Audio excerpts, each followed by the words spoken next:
It was a cold October morning in 2024 when Mike Thompson, a veteran mountaineer and guide from Anchorage, was preparing to lead the most ambitious expedition of his career, an attempt to establish a new route on the notorious west buttress of Mount McKinley. After 20 years of climbing in the Alaska Range and 7 expeditions to the world's great peaks, Mike believed he was ready for anything. But what he was about to discover in an ice cave at 17,200 feet would forever change his understanding of the physical limits of human existence. His international expedition, composed of American, Canadian, and British climbers, had reached high camp after 4 grueling days of ascent through McKinley's treacherous death zone.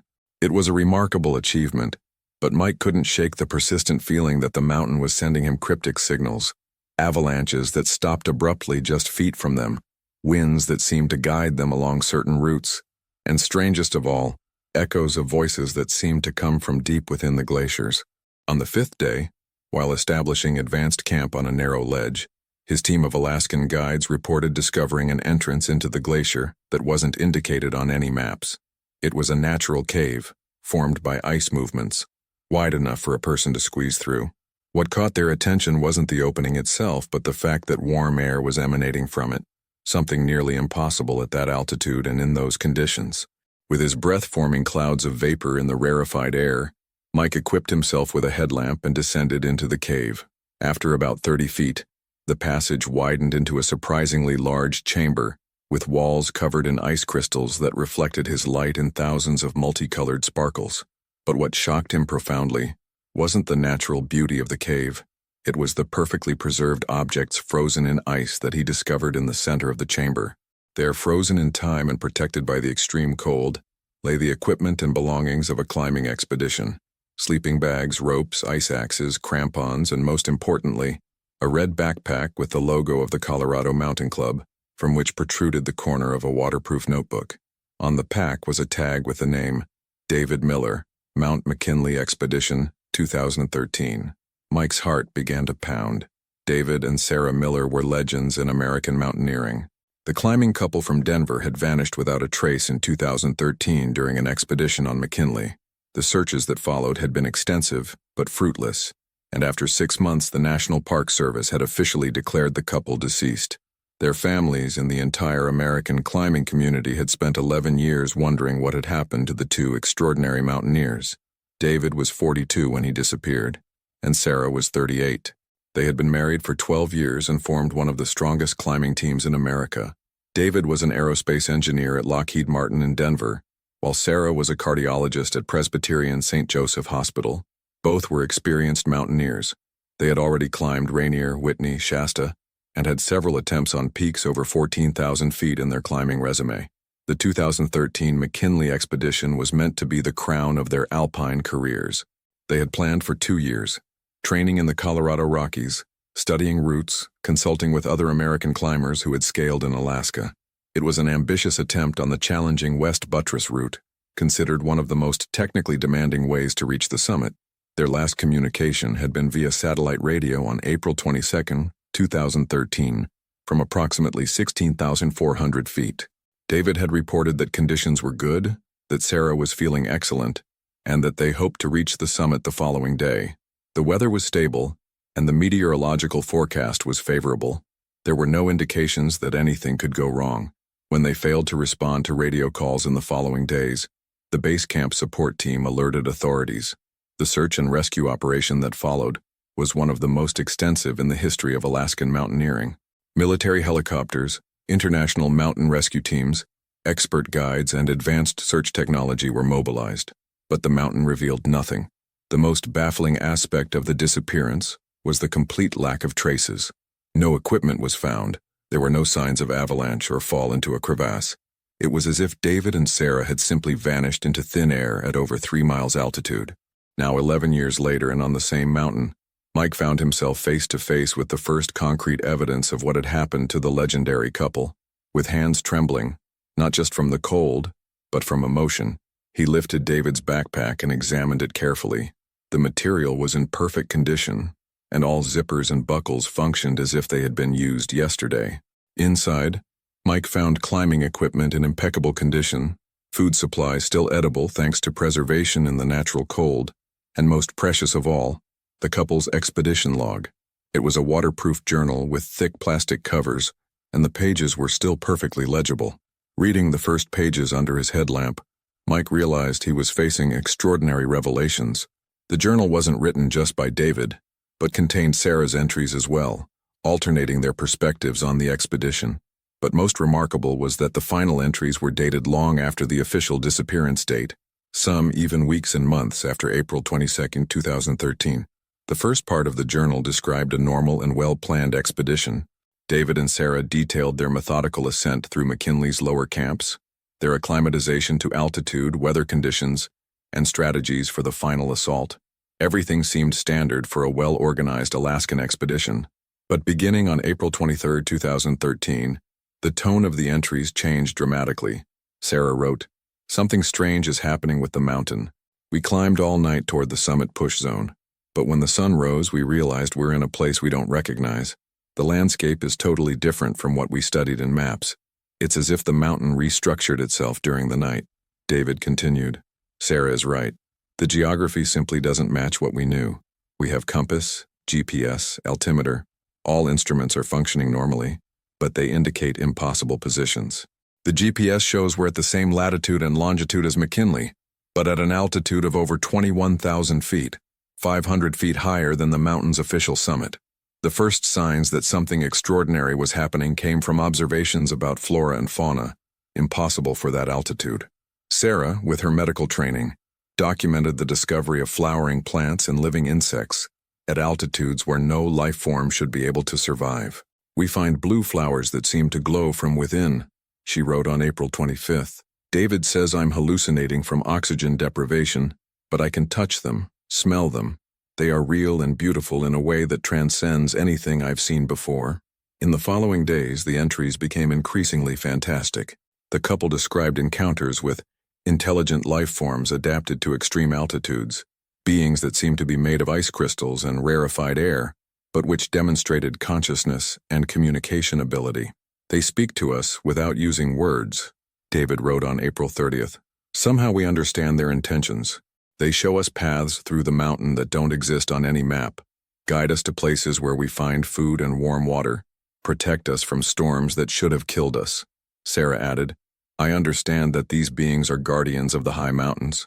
They protect these sacred domains from most of humanity, but occasionally they allow certain people to see the true nature of these places. I don't know why we were chosen, but I feel we have a responsibility." As he read, Mike realized the journal described not just a climbing expedition, but a spiritual initiation into the mysteries of Alaska's sacred peaks.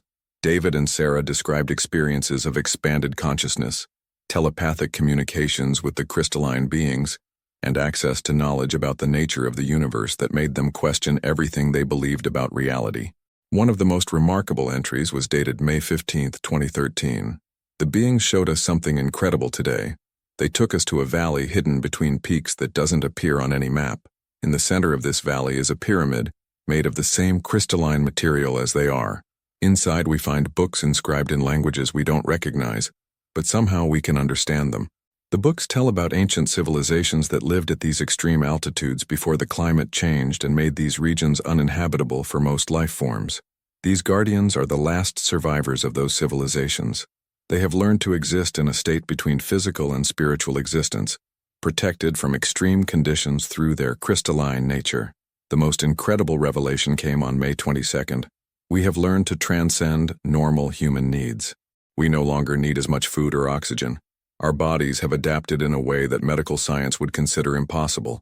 Sarah, as a doctor, understands these changes best, but even she admits it's beyond everything she learned in school. In the weeks that followed, entries described a progressive transformation of the couple. They developed abilities to survive at altitudes and in conditions that would kill any other human being. Temperatures that would cause instant death became comfortable. Altitudes that would cause immediate unconsciousness became normal. "We are becoming something more than human," Sarah wrote on June 10th. "Not superhuman, but human adapted for a true home in these sacred heights." The crystal beings teach us that this transformation has happened with others before, rare individuals who show proper respect for mountains and who are prepared to abandon attachments to the world below. David added, The problem is that if we return, our bodies won't be able to readapt to low altitudes. The changes that permit us to live here would make it impossible for us to live at sea level. We must choose between two different forms of existence. The most profound entry came on July 15, 2013. We have made our choice. We cannot return to our old life, but we have found something much more meaningful here. We are part of a community that protects these sacred spaces. Our role now is to serve as bridges between the human world and these ancient guardian spirits. If anyone finds this journal, know that we are not dead. We have evolved into a different form of existence. We live in harmony with the forces that govern these sacred peaks. We are happy and fulfilled in a way that was not possible in conventional life. The final entry, dated August 20, 2013, was simple but profound. Leaving this journal as a record, may it help others understand that mountains are not just physical features to be conquered, but living entities with their own consciousness and purpose. Respect them, learn from them, and perhaps they will teach you truths that no university or book can provide. With love and respect for all who venture into sacred heights, David and Sarah.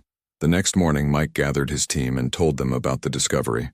Initially, most members were skeptical, but when examination of the equipment revealed it was in perfect condition, despite being exposed to extreme conditions for 11 years, they began to take seriously the possibility that something extraordinary had happened.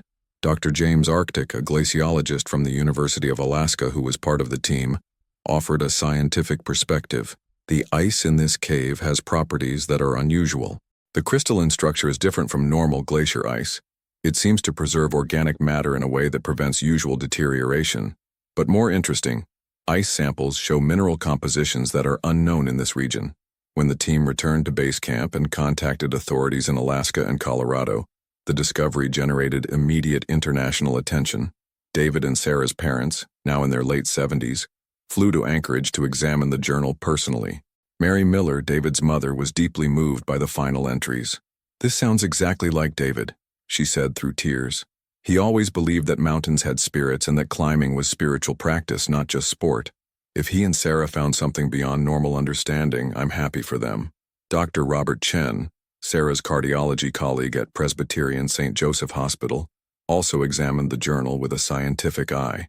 "Sarah's medical observations are remarkable," he concluded.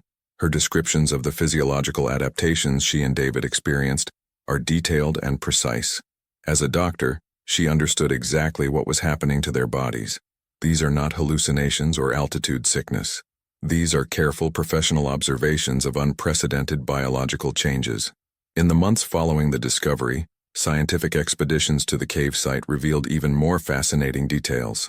Advanced analysis of ice samples and equipment confirmed that everything had been preserved in conditions that shouldn't be possible according to normal glaciology. More intriguingly, monitoring equipment placed in the cave detected unusual electromagnetic activity. Dr. Elena Rodriguez, a geophysicist from Colorado State University who joined the international research team, reported, "We're measuring energy patterns that are unlike anything in normal geological formations. The crystalline structures in the ice emit frequencies that are consistent with certain forms of consciousness research. It's almost as if the ice itself has some form of awareness." The most compelling evidence came when local Alaskan guides were shown photographs of the crystalline beings described in the journal. Many recognized the descriptions immediately. "These are the Tornarsuk," explained Robert Agik, a traditional Inupiat elder and experienced guide. "Not monsters as outside legends suggest, but ancient protectors of high places. My grandfather spoke of meetings with such beings. Very rare for them to show themselves to humans." The story of David and Sarah Miller became legendary in the international climbing community. Their journal was translated into multiple languages and became a studied text for those interested in the spiritual aspects of mountaineering.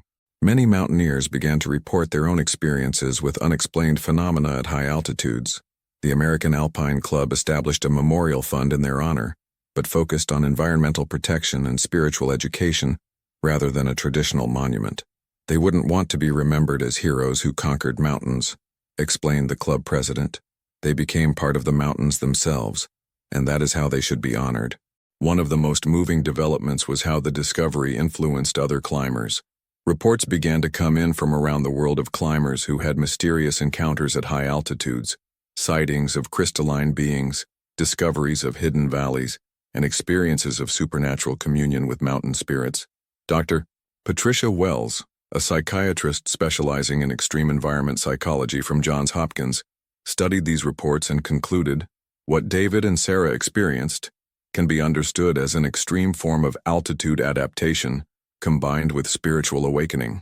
In the isolation and extreme stress of high-altitude climbing, human consciousness can expand in ways that connect with deeper realities about nature and our place in the universe. Mike Thompson himself was profoundly changed by the discovery.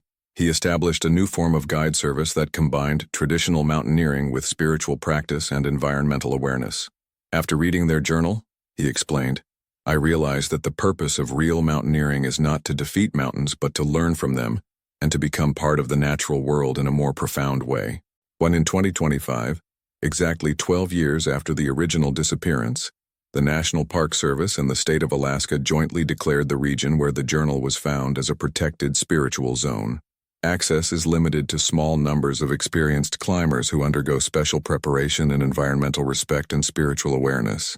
Signs are posted in English and Native Alaskan languages, in memory of David and Sarah Miller, who showed that true adventure is not conquest of nature, but harmony with it. May all who enter these sacred heights do so with humility, respect, and openness to mysteries that transcend ordinary understanding. Each year on the anniversary of the original disappearance, the climbing community in America holds a memorial ceremony that celebrates not just David and Sarah, but all those who have found spiritual meaning in high places. These ceremonies include moments of silence for reflection on the relationship between humans and the natural world, and commitments to protect fragile mountain environments. Recent studies of climate change impact on high-altitude regions have made David and Sarah's conservation message even more relevant. Ice core samples from the cave where the journal was found show evidence of accelerated environmental changes that threaten the entire ecosystem of high altitudes. Scientists warn that warming temperatures are causing unprecedented changes in Alaskan glaciers, and protective environments like the one that preserved the journal for 11 years may disappear within decades. This urgency has made David and Sarah's message about respecting and protecting mountain environments even more pressing. Dr. Lisa Park, an environmental scientist from the University of Colorado who studied regional climate data, warned, if we don't take immediate action to protect these environments, we will lose not only beautiful landscapes, but also opportunities for spiritual and scientific discovery. David and Sarah showed that mountains still hold secrets that can expand our understanding of consciousness and our relationship with the natural world. The discovery also led to a renewed interest in indigenous Alaskan knowledge about the spiritual aspects of mountains. Elder Robert Aggeek worked with researchers to document traditional stories about the Tornarsuk and other mountain spirits, bridging ancient wisdom with modern scientific inquiry. My people have always known that the high places are sacred, he explained. David and Sarah were blessed to learn what we have taught for generations, that mountains are not things to conquer, but teachers to learn from. Their story shows that when you approach with proper respect, the mountain spirits may choose to share their wisdom. The Miller Memorial Foundation, established by their families, now sponsors expeditions that combine scientific research with spiritual education and environmental conservation. These expeditions follow strict protocols designed to minimize environmental impact while maximizing opportunities for meaningful encounter with the mountain environment. In final analysis, the discovery of David and Sarah Miller's journal offers more than closure for families and the climbing community. It provides a window into possibilities for human development that most people never consider. Their story suggests that the boundaries between physical and spiritual existence are more fluid than conventional science accepts, and that the natural world holds wisdoms that can transform our understanding of life itself. Today, the cave where the journal was discovered is a protected site where small numbers of respectful visitors can experience something of the magic that David and Sarah encountered. Many report unusual experiences, a sense of peace and connection with the natural world that transcends normal tourist encounters with spectacular scenery. The legacy of David and Sarah Miller has become a symbol for a new approach to mountaineering and environmental awareness. Their story inspires others to see climbing not as a sport about personal achievement, but as an opportunity for spiritual growth and deeper understanding of our place in the universe. Through their ultimate sacrifice in abandoning conventional life for something greater, they became emblems for those who believe that true adventure comes not from conquering nature, but from opening ourselves to the lessons that nature can teach. Their journal remains a testament that sometimes the greatest discoveries require the greatest courage. Courage to abandon the familiar world and step into the unknown, trusting that what awaits may be more wonderful than anything we left behind. And so, in quiet moments when the wind blows across the high peaks of the Alaska Range, some still believe that the spirits of David and Sarah watch over those who climb with respect and humility, ready to guide worthy souls toward mysteries that lie beyond ordinary understanding of human existence.